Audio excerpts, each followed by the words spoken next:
Assalamualaikum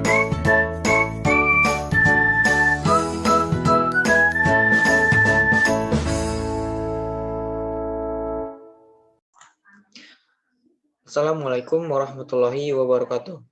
Alhamdulillahirabbil alamin wa bihi nasta'in ala umuri dunya waddin. Wassalatu wassalamu ala asrofil anbiya'i wal mursalin wa ala alihi wa sahbihi ajmain. Amma ba'du. Rabbi shrah li sadri wa yassir li amri wa hlul 'uqdatam min lisani yafqahu qawli. Selamat pagi Bu Fida dan selamat pagi teman-teman semua. Pada kesempatan kali ini kami dari kelompok 1 akan mempresentasikan makalah yang berjudul Pembelajaran sebagai Suatu Sistem. Kelompok 1 ini terdiri dari Rizka Nadia Hanifah, Lailatul Adawiyah, Ika Ayu Permatasari, Fadia Khairuna Khulwani, Antarisyanul Al-Khawarizmi, dan Fikriya Ahmad Arbani. Pada materi selanjutnya, materi pertama akan disampaikan oleh Lailatul Adawiyah. Baik, sebelum membahas lebih jauh mengenai pembelajaran sebagai suatu sistem, di sini kita akan membahas definisi sistemnya terlebih dahulu. Kelompok kami telah mengutip beberapa pendapat dari para ahli. Yang pertama ada menurut Suwarna, beliau mengatakan bahwa sistem adalah benda, peristiwa, kejadian atau cara yang terorganisasi yang terdiri atas bagian-bagian yang lebih kecil dan seluruh bagian tersebut secara bersama-sama berfungsi untuk mencapai suatu tujuan. Kemudian ada pendapat dari ahli lain, menurut Mbulu. Beliau mengatakan bahwa sistem adalah serangkaian komponen atau bagian yang saling berkaitan dan berfungsi ke arah pencapaian tujuan yang telah ditetapkan. Nah, dari pendapat tersebut, kami menyimpulkan bahwa sistem adalah satu kesatuan komponen yang satu sama lainnya saling berhubungan untuk mencapai tujuan tertentu.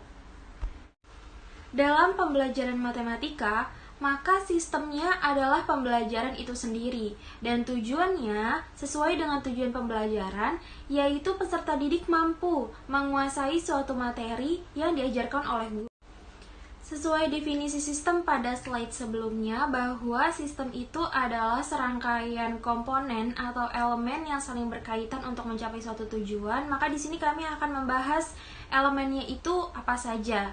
Nah, sistem itu terbentuk dari berbagai elemen atau komponen, seperti masukan, proses, keluaran, dan umpan balik, atau biasa kita sebut sebagai input, proses, output, dan feedbacknya. Untuk pembelajaran sebagai suatu sistem, maka komponen-komponen tadi dapat dilihat pada slide. Untuk masukannya, ada kurikulum, peserta atau siswa, pengajar atau guru, dan sarana serta prasarananya. Untuk proses, ada materi atau bahan ajar, metode pembelajarannya, media atau alat bantu belajarnya, evaluasi, dan PBP. Maaf ya teman-teman, itu ada kesalahan penulisan, maksudnya bukan PBM tapi PBP, yaitu pembelajaran berbasis proyek, di mana siswa terlibat langsung dalam pembuatan proyeknya. Untuk keluaran atau outputnya adalah peserta didik yang berhasil menguasai suatu kompetensi tertentu. Dan terakhir untuk feedback atau umpan baliknya, jadi feedback itu adalah informasi tentang hasil-hasil dari upaya belajar yang dilakukan oleh peserta didik. Umpan balik ini sebagai pendeteksi apakah berhasil atau tidak tujuan awal pembelajaran. Kita telah membahas mengenai definisi dari sistem dan sistem pembelajaran. Selanjutnya, kita akan membahas komponen-komponen dari suatu sistem. Sebelum kita masuk kepada komponen-komponennya, saya akan menjelaskan sedikit mengenai definisi dari pembelajaran. Menurut Undang-Undang Sisdiknas, Pasal 3, pembelajaran adalah proses interaksi peserta didik dengan pendidik serta sumber belajar pada suatu lingkungan belajar. Kenapa sih pembelajaran itu dikatakan sebagai suatu sistem? Pembelajaran dikatakan sebagai suatu sistem karena merupakan suatu kegiatan untuk mencapai tujuan melalui pemberdayaan komponen-komponen yang membentuknya. Nah, komponen merupakan bagian dari suatu sistem yang melaksanakan fungsi untuk menunjang usaha mencapai tujuan dari sistem tersebut. Lalu, Apa saja sih komponen-komponen tersebut? Yang pertama adalah tujuan. Dalam Permendiknas Nomor 41 tahun 2007 tentang standar proses disebutkan bahwa tujuan pembelajaran memberikan petunjuk untuk memilih isi mata pelajaran, menata urutan topik-topik, mengalokasikan waktu, petunjuk dalam memilih alat-alat bantu dalam proses pembelajaran dan prosedur pengajaran, serta menyediakan ukuran atau standar untuk mengukur prestasi belajar siswa.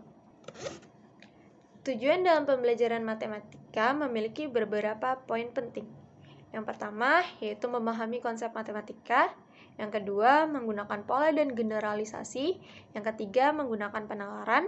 Yang keempat, mengkomunikasikan penalaran. Yang kelima, menghargai matematika dalam kehidupan. Yang keenam, memiliki sikap yang sesuai dengan nilai matematika. Yang ketujuh, menggunakan alat peraga. Komponen selanjutnya adalah materi. Materi pelajaran merupakan inti dalam proses pembelajaran. Mengapa dikatakan demikian? Karena sering terjadi proses pembelajaran diartikan sebagai proses penyampaian materi. Komponen yang ketiga adalah strategi atau metode. Keberhasilan dalam pencapaian tujuan sangat ditentukan oleh komponen strategi atau metode. Mengapa begitu?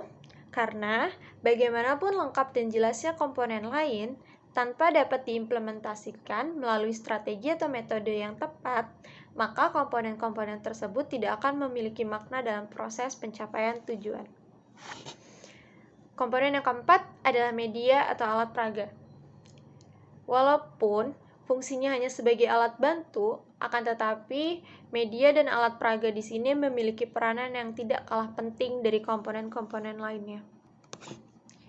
Di era yang semakin canggih dan modern pada saat ini, perkembangan teknologi yang sangat pesat dapat memungkinkan siswa dapat belajar dari mana saja dan kapan saja.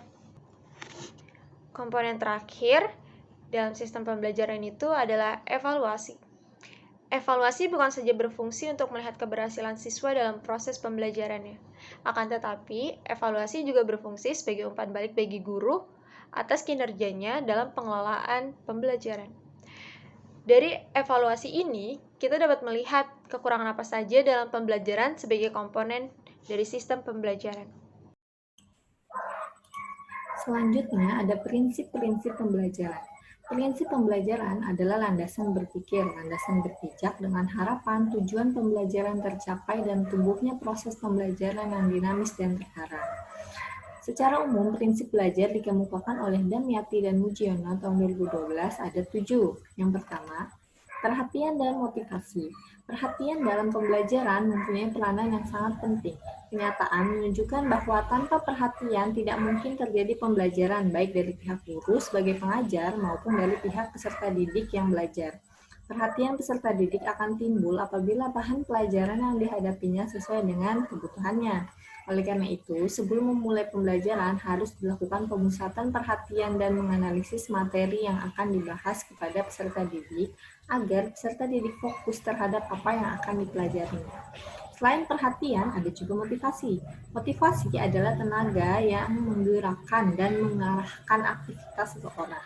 Motivasi dapat bersifat internal yang datangnya dari diri sendiri maupun yang bersifat eksternal yang datangnya dari luar diri sendiri seperti orang lain, guru, teman, dan sebagainya. Contoh dari motivasi intrinsik yaitu atau internal, seorang siswa yang belajar dengan sungguh-sungguh karena ingin mendapatkan pengetahuan dari apa yang dipelajarinya. Sedangkan contoh dari motivasi eksternal, siswa belajar hanya untuk mendapatkan nilai yang bagus atau sekedar naik kelas saja, tapi dia tidak membutuhkan informasi-informasi apa saja yang didapat dari apa yang dipelajari tersebut. Yang kedua ada keaktifan. Menurut pandangan psikologis bahwa segala pengetahuan harus diperoleh melalui pengamatan dan pengalaman sendiri. Jiwa memiliki energi sendiri dan dapat menjadi aktif karena didorong oleh kebutuhan-kebutuhan. Jadi, dalam pembelajaran yang mengolah dan mencerna adalah peserta didik sesuai dengan kemampuannya, bakat, dan latar belakang masing-masing. Guru hanya merangsang keaktifan peserta didik dengan menyajikan bahan pelajaran. Yang ketiga, ada keterlibatan langsung atau pengalaman. Prinsip-prinsip keterlibatan langsung ini mencakup keterlibatan langsung secara fisik maupun non-fisik. Seperti prinsip ini diarahkan agar peserta didik merasa dirinya penting dan berharga dalam kelas, sehingga dia bisa menikmati jalannya pembelajaran. Pentingnya keterlibatan langsung dalam belajar dikemukakan oleh John Dewey dengan teori learning by doing. Walaupun demikian, perlu dijelaskan bahwa keterlibatan itu bukan dalam bentuk fisik semata. Bahkan lebih dari itu, keterlibatan secara emosional dengan kegiatan kognitif dalam perolehan pengetahuan, penghayatan, dalam pembentukan afektif pada saat latihan, dalam pembentukan nilai psikomotor. Yang keempat, ada pengulangan. Latih daya-daya yang ada pada manusia terdiri dari daya mengamat, menangkap, mengingat, menghayal, merasakan, berpikir, dan sebagainya. Dengan mengadakan pengulangan, maka daya-daya tersebut akan berkembang. Hubungan stimulus dan respon akan bertambah erat kalau sering dipakai dan akan berkurang bahkan hilang sama sekali jika jarang atau tidak pernah digunakan. Oleh karena itu perlu banyak latihan, pengulangan, dan pembiasaan. Kayak kita kalau misalnya ngerjain soal-soal gitu kan perlu banyak latihan biar kita lancar ngerjainnya gitu. Yang kelima, ada tantangan. Peserta didik tidak merasa tertantang bila hanya sekedar disuapi sehingga dirinya tinggal menelan apa yang diberikan oleh guru. Kurang efektif sehingga tidak berkesan materi yang diterimanya gitu. Agar pada diri peserta didik timbul motivasi yang kuat untuk mengatasi hambatan dengan baik, maka materi pembelajaran juga harus menantang sehingga peserta didik bergairah untuk mengatasinya. Jadi kayak belajarnya itu harus ditekan atau dia tuh kayak, kayaknya seru nih belajar ini, aku jadi mau belajar. Gitu. Nggak cuma kayak yang belajar, cuma ini anak-anak kita dikasih materi ini, terus kita cuma ngikutin, kitanya tuh nggak ada gairah untuk belajar. Yang keenam, ada penguatan dan balikan. Prinsip pembelajaran yang berkaitan dengan balikan dan penguatan ditekankan oleh teori operant conditioning, yaitu law of effect. Bahwa peserta didik akan belajar bersemangat apabila mengetahui dan mendapatkan hasil yang baik. Hasil yang baik akan merupakan balikan yang menyenangkan dan berpengaruh baik bagi hasil usaha belajar selanjutnya. Namun, dorongan belajar tidak saja oleh penguatan yang menyenangkan atau penguatan positif, tapi ada juga penguatan negatif yang berpengaruh pada hasil belajar selanjutnya.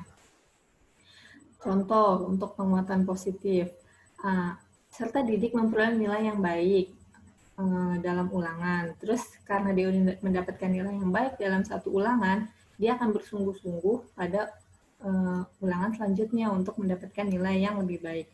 Itu contoh penguatan positif. Kalau untuk contoh penguatan negatifnya, peserta didik ini memperoleh nilai yang biasa aja atau kurang baik pada pemerolehan nilai sebelumnya.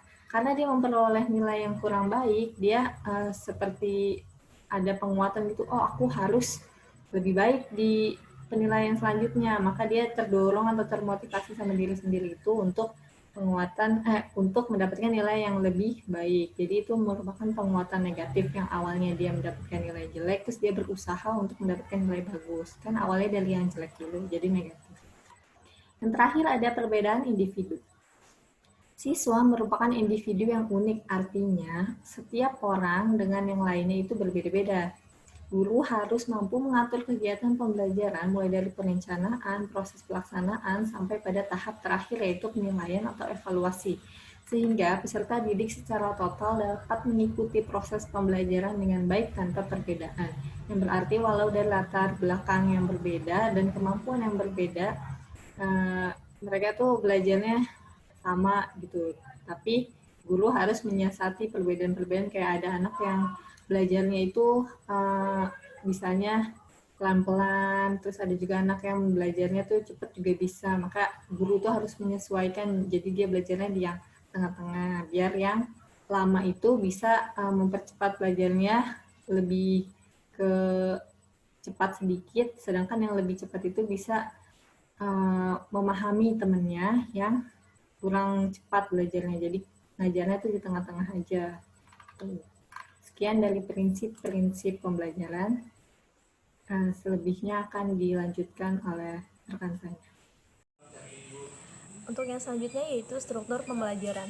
Struktur pembelajaran adalah suatu pembelajaran yang memberikan kesempatan kepada siswa untuk mengkonstruksi atau menemukan sendiri materi yang dipelajarinya, sehingga siswa dalam mengawali pelajaran dengan memanipulasi bentuk-bentuk konkret. Kemudian untuk berikut beberapa struktur pembelajaran. Yang pertama yaitu pembelajaran kompetitif. Pada struktur pembelajaran kompetitif, menekanannya yaitu pada kompetisi. Situasi yang kompetitif dicirikan dengan adanya sikap negatif dalam hal ketergantungan, di mana ketika seseorang menang, maka yang lain berarti kalah. Untuk tujuannya yaitu untuk memaksimalkan kinerja akademis masing-masing siswa demi mencapai prestasi tertinggi yang mungkin hanya bisa dicapai oleh satu atau beberapa siswa saja.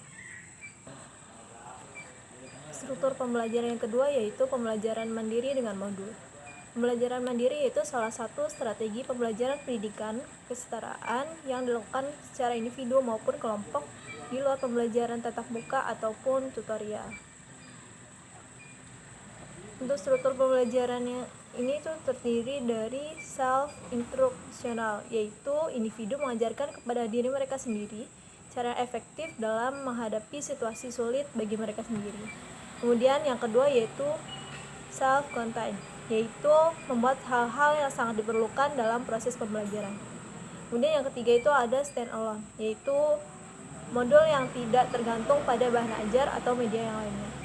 Kemudian yaitu ada adaptif, yaitu proses pembelajaran dengan menyesuaikan kondisi, kebutuhan, dan lingkungan siswa. Yang terakhir yaitu ada user friendly, yaitu instruksi dan paparan informasi yang tampil bersifat membantu dan bersahabat dengan pemakainya, termasuk kemudahan pemakai dalam merespon dan mengakses sesuai dengan keinginan. Oke, baik. Saya akan membahas terkait struktur pembelajaran yang terakhir, yaitu pembelajaran kooperatif. Nah, pembelajaran kooperatif merupakan model pembelajaran dengan menggunakan sistem pengelompokan tim kecil, yaitu antara 4 sampai dengan 6 orang yang mempunyai latar belakang kemampuan akademik, jenis kelamin, ras, atau suku yang berbeda, alias heterogen. Nah, sistem penilaian yang dilakukan terhadap pembelajaran kooperatif ini dilakukan secara berkelompok. Setiap kelompok akan memperoleh penghargaan alias reward jika kelompok mampu menunjukkan prestasi yang dipersyaratkan. Dengan demikian, setiap anggota kelompok akan mempunyai ketergantungan positif antara satu dengan yang lainnya. Nah, dalam proses pembelajaran matematika, dibutuhkan kemampuan yang cermat, teliti, dan tepat dalam menganalisis masalah sehingga ditemukan penyelesaian yang tepat. Oleh sebab itu, menggunakan pembelajaran kooperatif mampu membantu peserta didik dalam memahami konsep yang sulit, mampu menumbuhkan kemampuan berpikir kritis, bekerja sama, dan saling membantu antara sesama teman belajar. Ini juga dapat membuat peserta didik terlibat aktif dalam pembelajaran sehingga mampu meningkatkan prestasi peserta didik dan menimbulkan dampak yang positif bagi peserta didik. Jadi pengimplementasian dalam pembelajaran kooperatif yaitu dengan peserta didik dapat belajar secara berkelompok bersama teman-temannya dengan cara saling menghargai pendapat dan memberikan kesempatan kepada orang lain untuk mengumumkan pendapatnya. Selanjutnya, kita akan membahas tentang taksonomi tujuan pembelajaran. Secara etimologi, kata taksonomi berasal dari bahasa Yunani, yaitu taksis yang dan nomos. Taksis itu artinya pengaturan atau divisi, dan nomos berarti hukum. Jadi, secara etimologi, taksonomi dapat diartikan sebagai hukum yang mengatur sesuatu, alias pengelompokan suatu hal berdasarkan hierarki atau tingkatan tertentu, di mana taksonomi yang lebih tinggi bersifat lebih umum, dan taksonomi yang lebih rendah bersifat lebih spesifik. Istilah ini kemudian digunakan oleh Benjamin Samuel Bloom, seorang psikolog bidang pendidikan yang melakukan penelitian dan pengembangan mengenai kemampuan berpikir dalam proses pembelajaran. Sekarang tadi adalah arti dari taksonomi. Sekarang arti dari tujuan pembelajaran. Tujuan pembelajaran merupakan suatu pernyataan yang jelas dan menunjukkan penampilan atau keterampilan siswa tertentu yang diharapkan dapat dicapai sebagai hasil belajar.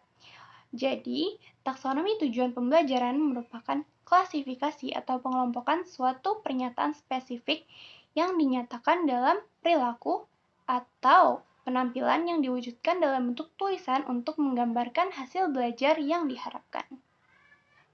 Taksonomi tujuan pembelajaran ini dibagi menjadi 3 kelompok, yaitu kelompok kognitif, afektif, dan psikomotor. Nah, taksonomi Bloom mengelompokkan tujuan kognitif ke dalam 6 kategori. Ke-6 kategori ini mencakup kompetensi keterampilan intelektual dari yang sederhana yaitu pengetahuan, pemahaman, penerapan, analisis, sintesis, sampai dengan yang paling kompleks yaitu tingkat evaluasi. Dengan demikian, tujuan kognitif berorientasi kepada kemampuan berpikir, mencakup kemampuan intelektual yang lebih sederhana yaitu mengingat, sampai dengan kemampuan untuk memecahkan suatu masalah problem solving yang menuntut siswa untuk menghubungkan dan menggabungkan gagasan, metode, dan prosedur yang sebelumnya dipelajari untuk memecahkan masalah tersebut. Selanjutnya, taksonomi tujuan pembelajaran. Tujuan kognitif berorientasi kepada kemampuan berpikir, mencakup kemampuan intelektual yang lebih sederhana, yaitu mengingat, sampai dengan kemampuan untuk memecahkan suatu masalah atau problem solving yang menuntut siswa untuk menghubungkan dan menggabungkan gagasan, metode, dan prosedur yang sebelumnya dipelajari untuk memecahkan masalah tersebut. Tujuan kognitif selalu digunakan di dalam proses pembelajaran. Langkah-langkah yang harus digunakan dalam menerapkan taksonomi Bloom adalah: yang pertama, tentukan tujuan pembelajaran. Yang kedua, tentukan kompetensi pembelajaran yang ingin dicapai. Yang ketiga, tentukan ranah kemampuan intelektual sesuai dengan kompetensi pembelajaran. Dalam ranah kemampuan intelektual dibagi menjadi 3 ranah. Yang pertama adalah ranah kognitif, yang kedua ranah psikomotorik, yang ketiga ranah afektif. Lalu langkah selanjutnya yang keempat, gunakan kata kerja kunci yang sesuai untuk menjelaskan instruksi kedalaman materi, baik pada tujuan program diklat, kompetensi dasar, dan indikator pencapaian. Sekian presentasi dari kelompok kami.